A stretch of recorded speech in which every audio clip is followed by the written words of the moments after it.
Hey guys, welcome to Manics with the Mic, where chaotic thoughts meet honest conversations. I'm Morgan, and welcome to this week's episode.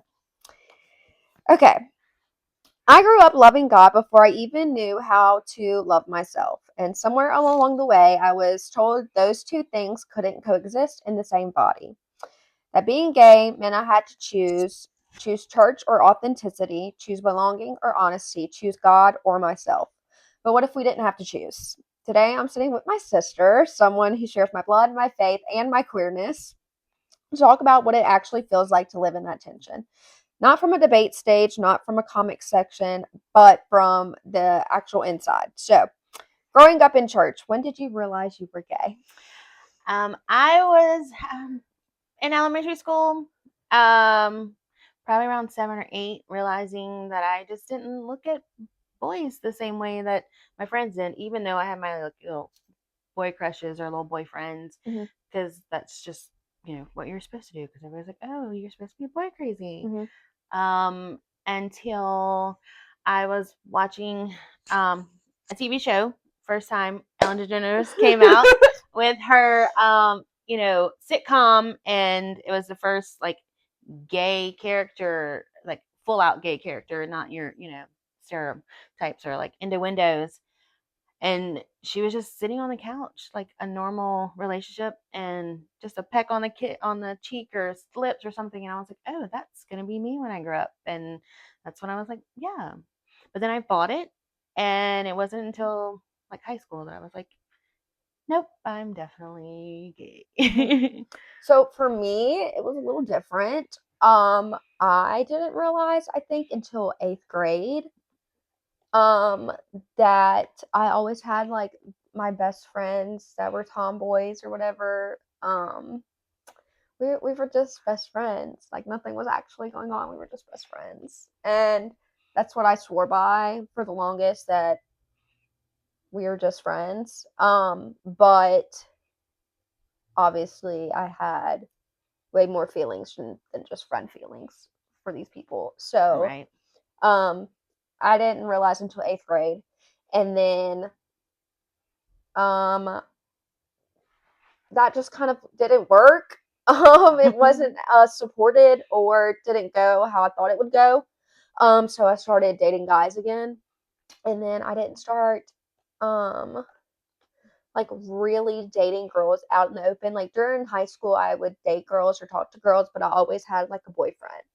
Like, I don't know if they know. Well, they know now.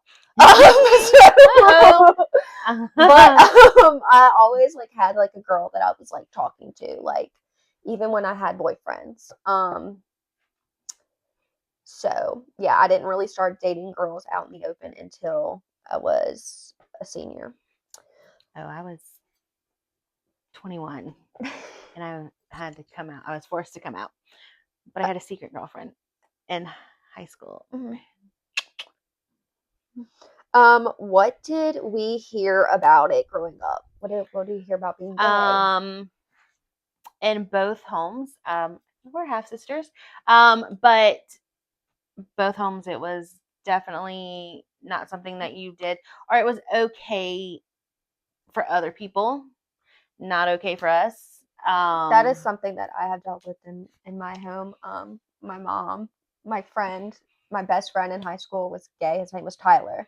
That was okay for him. My mom does like pageant stuff. Yeah. Her gay best friend was like one of the pageant directors for one of her states for her pageant. That's okay. He did drag. That was okay. Wasn't okay for me. Sorry, I didn't mean to cut you off. No, it's definitely, I mean, being your mom as my stepmom, it's definitely different, coming from your parents. Like, it's, you expect it from other people, and it's okay, and you can handle it, and you shrug it off. But when it's coming from the people, and they don't know yet, they don't know because you haven't told them, and you're dealing with it and hiding it, and you hear them say these things I about remember other watching people. Grey's Anatomy, and I remember Arizona and Callie kissed on one of the episodes or whatever. My mom was watching it, and I remember her literally saying, "Ew, that's disgusting." And in my head, I was like, Yeah. Well, we Dad, your mom, and I, before you were born, and like while your mom was pregnant with you, it was Queer Eye for the Straight Guy, and it was so fun to watch the gay guys like decorate, and it was so cool, and it was fine. But like two girls or two, like you just did not. And any show that slightly had something that could be an innuendo of two of the same sex being together, especially two girls, was just disgusting. Unless it was the guys in the family who were like, oh, two girls together, or two girls with a guy, It's but to always actually sexualized. be in a actual relationship and loving someone and wanting to spend your life with them and have kids with them and all those things definitely was not something you would ever talk about or discuss. Did you ever pray to be different? I did. I actually, when I was, I think ninth grade, when I was really starting to realize, for a while I thought maybe I was bi. And I was like, I can deal with that, like, because I could did still that too, that have phase the before you jumped all the way. Yeah, it's like I could still have a boyfriend and I could still be married and have the kids and make my parents happy. But realizing I could never see myself kissing a guy. Like I didn't see my future being married to a man and having children with a man. I only saw a woman at a the end of the woman. aisle. Like I was like, that's like I'm in the pantsuit and she's in the dress. And when I pictured giving birth, I pictured a woman next to me, or my wife having kids. And so I really got into church, went every Sunday, and I prayed and I prayed and I cried. And I'm like, watch the videos on like, the camps on conversion therapies. And I'm like, that was my biggest fear. Oh my God, it's my mom. Is Yeah. God gonna send me here? And I remember at one time my mom had said, "They'll send you to like a different school, like a different state away." And I remember being like a private school, like a boarding school with girls. Count me in, but it's like to her it was like no. Yeah. Because I think it was to get me away from that certain person. Yeah. But then our dad asked me when I was 16 if I might be, and I was scared of my mom knowing. And so I kind of took it out on Dad, and it wasn't fair because I was like, absolutely not. What are you talking about? And something I probably need to apologize to him for. But I feel like he never really talks a lot about it. He doesn't. He's calm about it. It's definitely probably our mothers that were always the dominant ones. I mean, my mom's okay with it now, and it took her a long time, and she's very supportive now, but she sees the change in me and like that I'm happier, and that I can still have the kids and all of the things that I think they were so terrified that we couldn't have. And I think because the way they were raised, maybe like it wasn't normal for, I guess, like gay people to have children, biological children of their own. It was either you always saw like gay couples and stuff. They're either don't have kids or they're adopted, or like it's the strong single aunt, like whatever. But that was, I think, the biggest thing and one of the most hurtful things for me, because always growing up, everybody was like, oh, you're going to be a great mom one day, because I wanted to adopt and I wanted to foster. And I mean, I do all of those things now. I mean, I did. And, I wanted to be an educator. And like when I came out at 21, they're like, oh my God, they will never let you work with kids. You will never be able to be a teacher, and you're wasting going to college, and you don't deserve kids, and you're just going to be hurting the kids. And I was so devastated, or that family thought that all of a sudden I was some kind of monster that would do something to children. And I was like, I've always been an advocate for children, and to see me like that was so devastating, and I just kind of kept away from like everybody. Mhm. I think that was like a big thing for me too. Always being told like I wouldn't be able to like work with kids, and obviously that's something very important to both of us. We always knew we wanted to work with kids, so hearing those types of things, especially from my parent, um, or family just in general, um, is really hard. I mean, there are male teachers and nobody really says anything about them, but us being females and being gay, like, frowned Or that you upon. just, teachers didn't talk about it. Mm-hmm. And now it's something I love about like your podcast and TikTok and whatnot is you get to see these amazing teachers Teachers. and what they do. And now I'm not saying like all teachers are amazing and every race, every gender, every sexuality, but to see these teachers and you can say like I didn't have that growing up, somebody to look up to Mm-hmm. or somebody I could talk um to say like, hey, I want to be a teacher. How is it for you in this and how do the parents react to you? And I mean, of course different states are different, Right. and Don't ask, so don't tell, huh? yeah. So it says, when did y'all know? It says, who clocked who first? So our situation was a little different.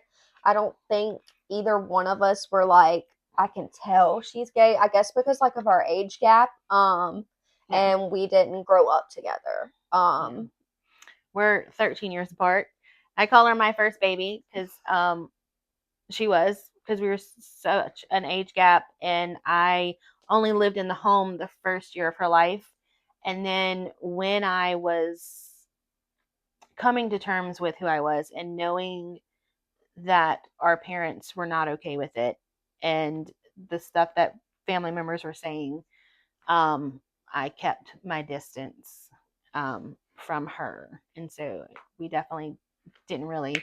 I I became a mother, and she was over actually at my house one time I think making a table, with a my boyfriend, boyfriend. and she was he was building a table for my house and playing with my daughter when we were talking, and I was coming out to her um for the first time, and she was like, yeah, me It too. was such Like, a moment of, I remember that moment standing in like between the kitchen and the living room. You were in the living room and I was kind of like in the kitchen by the table, and you being like, okay, so I have something to tell you. yeah. And I Like, remember this being is why like, I haven't been in your life for a while.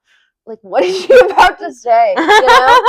And she was like, I'm gay, and I remember jumping and being like, me too, me too. Like finally somebody I could talk to and relate to and not feel like I was in the closet, and being able to express myself to somebody that was in my family was huge. Not even just to express how I feel, but somebody who was also going through it, but she was like older at the time, so I'd already been through it, you know? Yeah. Um so it says, did you suspect each other?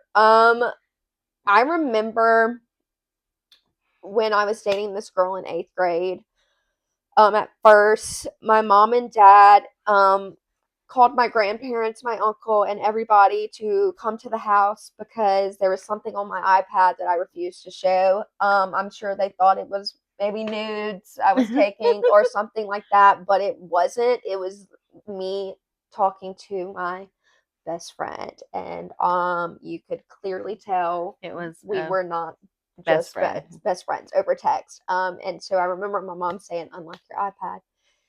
I had a mental breakdown. I started hyperventilating. She called my grandparents and stuff over there, and they had basically an intervention. Baby, whatever is on the iPad, we will love you. Um, and so finally I said, like, this was after probably an hour of me just being like, please no. Um, I finally was just kind of like, I'm not going to open the iPad, but I'll tell you what's on it. And then we said, my dad never really says much. about, but he never really says much about I think anything. he's just not a big talker. Okay. Our grandfather was not either. That's just the men in So our I think family. they're just kind of like, meh. You know, they just kind of like let the women dominate, I guess. They I just mean, kind of go with the flow, I guess. he did with me one time at Christmas when you got your promise ring from your boyfriend, and Wow, what a time was what?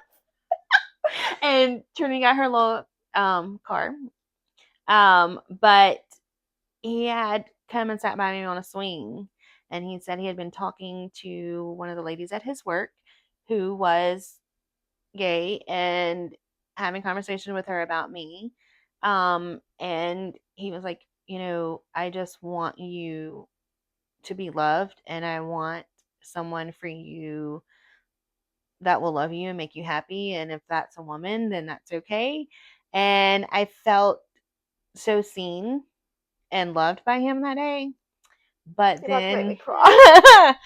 but then, later he just has never really said anything else. But I was like, wow, like my mom was getting it, and like I can talk to her about relationships, and I get advice from her now. And so for dad to finally be like, hey, I see it, and I don't understand it, but I just want you to be happy and loved, and because you deserve it, and was such a big night. I've gotten So that reaction and stuff, like those same comments, kind of what Dad said. I just want you to be loved. I just want you to be happy, and I don't care who it's with. From Mimi and Paw. yeah, But I have yet to get it from Mom and Dad. I think they don't like acknowledge it, I guess, because now I think they know, like, I'm 26 and I'm gonna do what I want. I right. pay my own bills, and it just kind of is what it is now.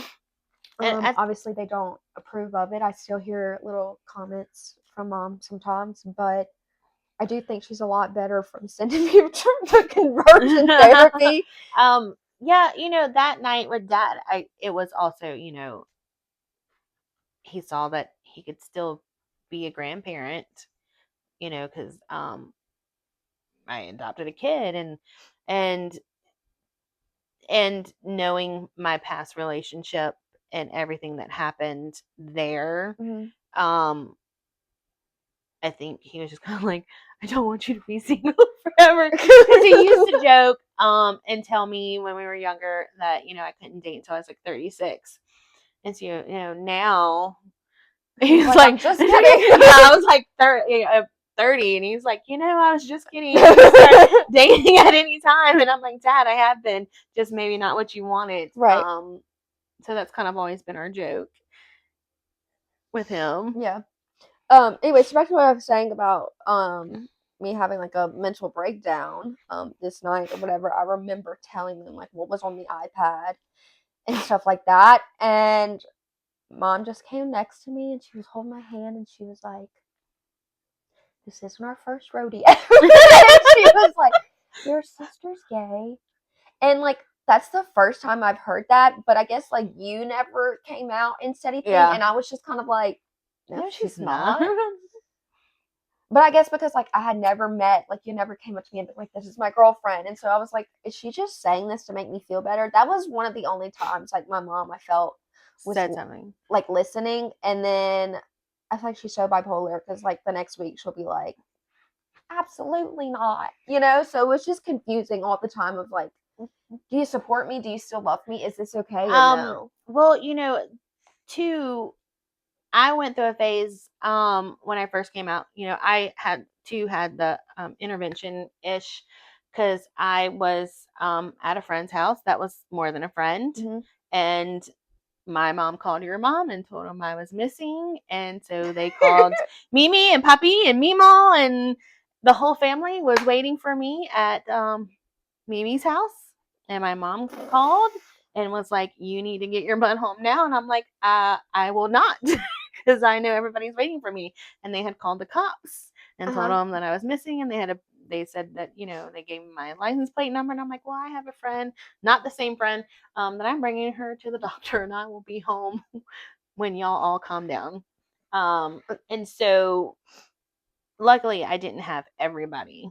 I ended up going home to my mom's, and my mom and stepdad, and my mom's like, "You want to tell me about that tattoo on your shoulder?" And I was like, "Nope." She's like, "I already know, so you might as well tell me."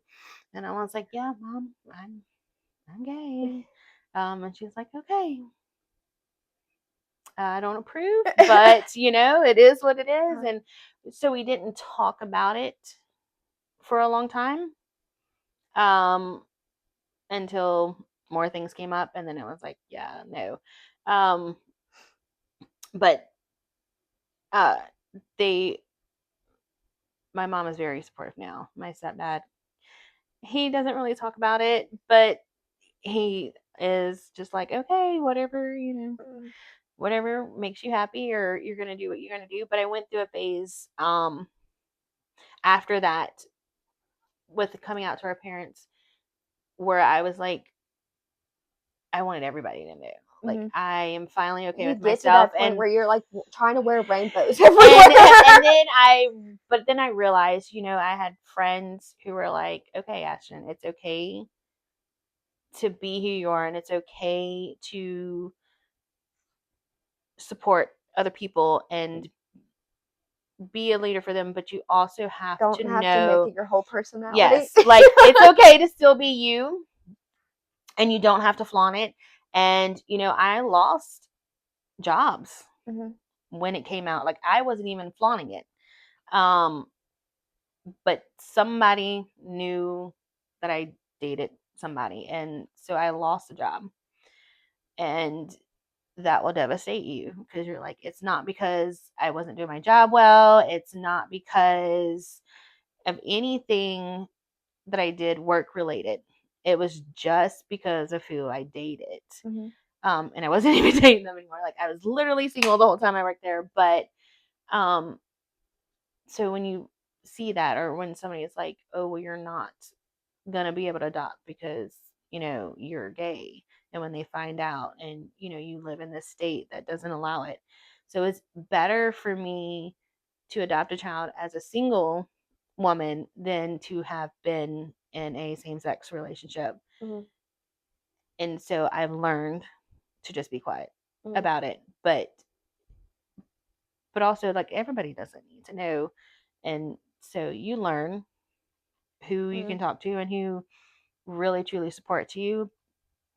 But I've also had friends who are Christians, and when they realize that I still go to church all the time, and that I believe in God, and then they talk to you, because they've also grew up in Louisiana and this Christian world of, it's wrong, it's whatever. But then they've actually sat and had a conversation with me, and they're like, I still don't believe it's a right thing or whatever, but I love you, and I'm okay with you and who you are. And if you're dating a woman, then that's fine. Right. And so just being able to talk to people who are in the church or in churches, and letting them see that, we're just like them, and we just want a family, or, and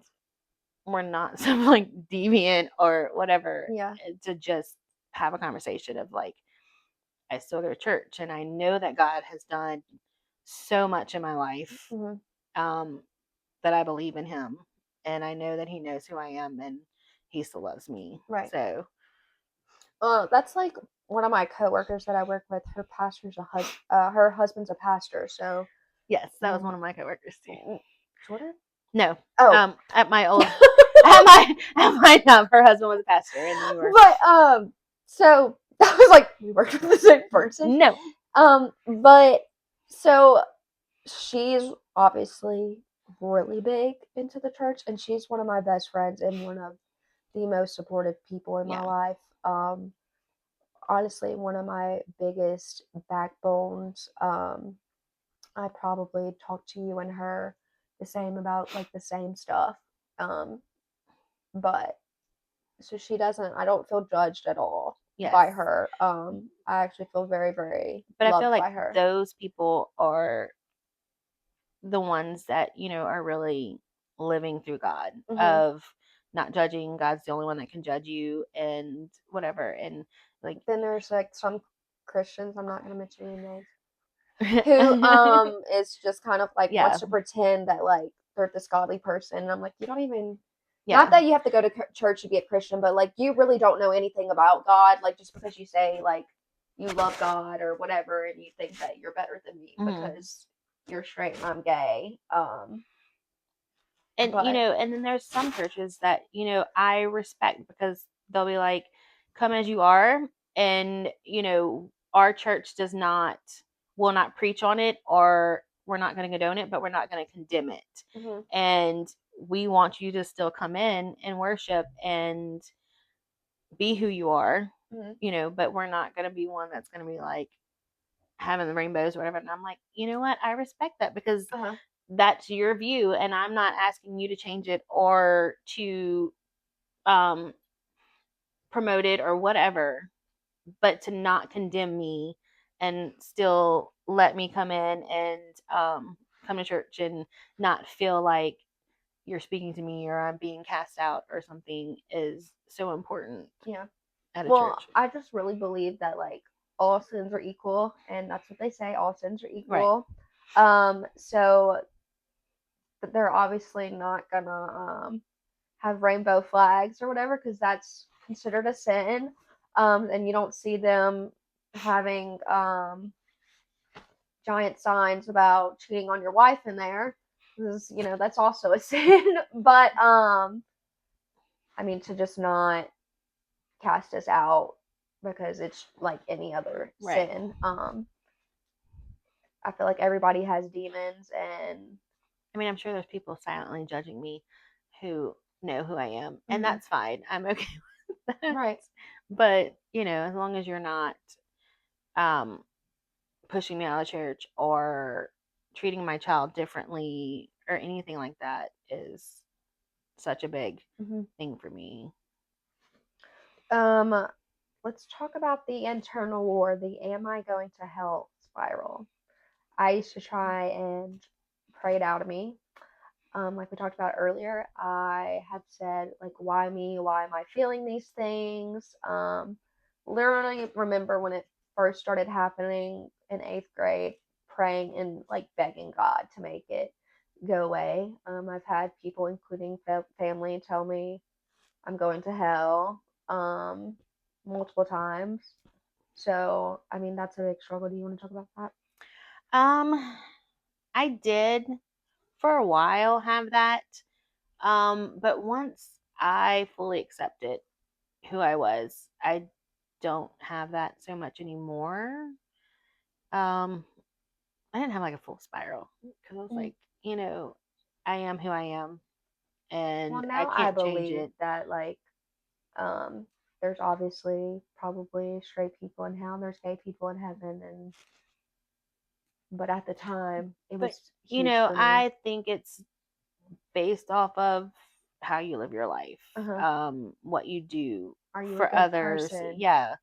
In any situation, not necessarily because, like somebody who cheats on their wife or whatever, if you can change who you are and you are a good person and you provide in other ways, it I mean, it's still a sin, Mm-hmm. but there's balances out. Like, like the old heavens and hell skits that they used to do. Like, you can always change and you can always be forgiven. Mm-hmm. And you know I do not feel like I'm someone that's going to So, hell because I date women. yeah. Okay, so deconstruction versus reconstruction. Did you ever leave the church? I did leave the church, not because of my sexuality, but just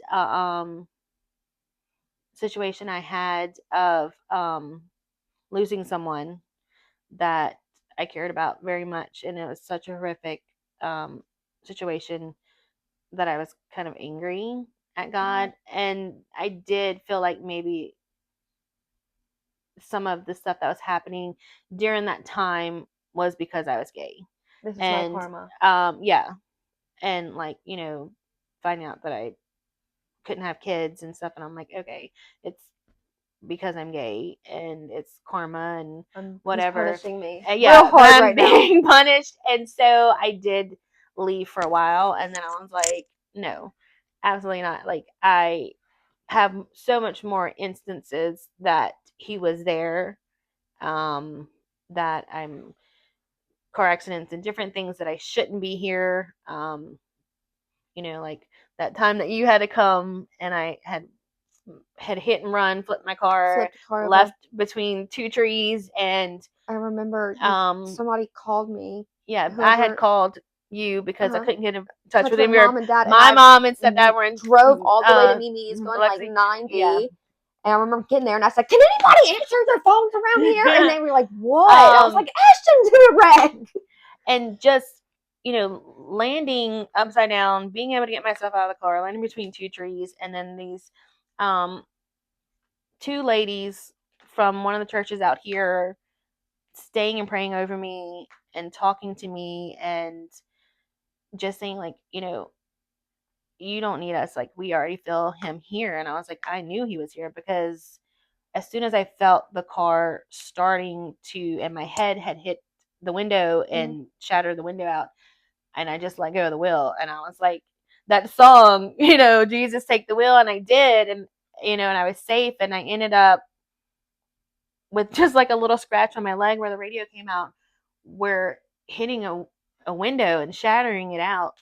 I should have had so many more instances, or I should have had a broke neck, and not having anything, and being able to walk out and go home that night, and having, for several weeks before this accident, I had a dream that I had gotten in a wreck leaving church, and that it was so bad, and that I was dying, and I couldn't reach my daughter. And her ended up not being in the car at this time, being in Mississippi with my parents, and being able to walk out with just a little scratch. Like, you can't tell me God's not that real. God's not real, that he's not there, and that he doesn't love me and support me when you have something like that happen to you. Our God is good, y'all. What does your faith look like now, and what do you believe about God today?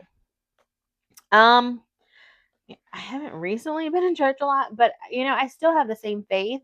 I believe in him, as when that time that I had stopped going to church and I felt like I was being punished, and I maybe wasn't meant to be a mom, because I tried and I'd been told, and then my daughter was dropped in my lap, and to adopt, and then kind of going through not knowing if I'd be able to adopt her or not, and getting on my knees. Like, I was just on my knees one day, and I'm like, God, if I'm not meant to be this baby's mom, can you just make sure it goes to a home that loves it, and it never has to worry, or question that it's loved or wanted. But if I am, like, I will do absolutely anything you ask of me. Work 2 jobs, work 3 jobs, like, whatever. And then that very night, having a dream of your grandmother or great grandmother, me mom, coming to me and holding this little girl in her hands with this curly brown hair and big brown eyes. Like, I couldn't see her face fully. I just knew this is what she looked like. And the child reaching for me and calling me mom. And I'm like, no, I'm not your mom. And Mima was saying, yes, you are. And like handing me this child and waking up with like this just full on sensation in my body. Is that the dream where you learned that her name was Yes. Trinity? Like, I had wanted to name her Hartley Adair, and my mom hated the name, and I'm like, no, this is gonna be her name. And in my dream, it was not. It was Trinity Claire, and I was like, well, that's weird. So when I wake up with this sensation in my body, I get my phone and I write it down in this the pad on my phone, and and I call your mom and I call my mom, and I'm like, oh my god, I just had, like, the next morning, I'm like, I had this most amazing dream, Mhm. and we weren't sure that we were going to be able to find out if it was a boy or girl, and then she was born, and she was this tan, brown, a big brown eyed, curly brown hair, and she's everything that I dreamed she would be, and so much more. And that God showed me, like, you are meant to be this baby's Mhm. mom, and she's gonna be this girl, and she's gonna be these things. And so I've made sure to raise her in the church, because I'm like, he gave me this precious gift, and he showed me what she's capable of and what I'm capable of. And so, yeah. Okay. What would you say to young queer Christians if you could give somebody advice? I know it's hard to keep your faith when people are telling you that you're going to hell and that you're wrong for being who you are, but try and find those people close to you that are not, um, and stick to them, because I had my little group in school that I could tell and had that support that I wasn't getting from other people. And then, when I got older, finding the right people that Mhm. are going to guide you, um, and tell you the truth, and just know that you're not going to hell, and it's okay to still believe in God and be who you are. Mhm. Okay, I'm so emotional. With that being said, I also want to say though, if you do come out, I know it's not easy for everyone. Yeah, Everybody's situation's different. situation's different. Sometimes you have parents who are like, "Baby, I already knew that, and I love Yeah, you anyway." Like we could tell. I mean, I think our parents knew about me, Mhm. not you, which, because I have an older stepsister, and when I would go out, my mom said, our brother, Mhm. and my stepsister would be like, I don't know why she's going out with him. She's gay. And my mom would be like, no, she's not. And I'm like, so I was a little bit more obvious, Uh, because I didn't really date. I mean, I went to prom with a guy and I had whatever, but yeah, you have ones that are like, oh, it's fine. I already uh-huh. knew. I'm like, I knew, but I was trying not And to. then you have certain situations where your parents do want to send you to conversion therapy, or there are parents who abuse their Yeah, children. or kick them out, or Yep, kick them out on the street and they have nowhere to go. So, with that being said, I do want to say, like, make sure or try and make sure you have support and you're in a safe environment when you do come out, because reach out if you're in school. Like, reach out to a counselor, counselor, a safe person, um, to talk to and support you, especially if you're afraid that your parents are going to kick you yeah. out. Okay, so if you're listening and you're queer and a Christian and confused, we don't have a perfect answer. We just have our stories. And you're not alone. Thank you for hanging out with us on Mannix with the Mic. If this episode felt a little too relatable, make sure to follow the show and share it with a friend who is also just trying their best. You can also find me on TikTok. I upload clips for whatever the episode's going to be that week. We always air an episode on Mondays for Manic Mondays. And until next time, stay self-aware, stay honest, and remember, you're not crazy. Don't text your ex, and you're just a manic with the mic.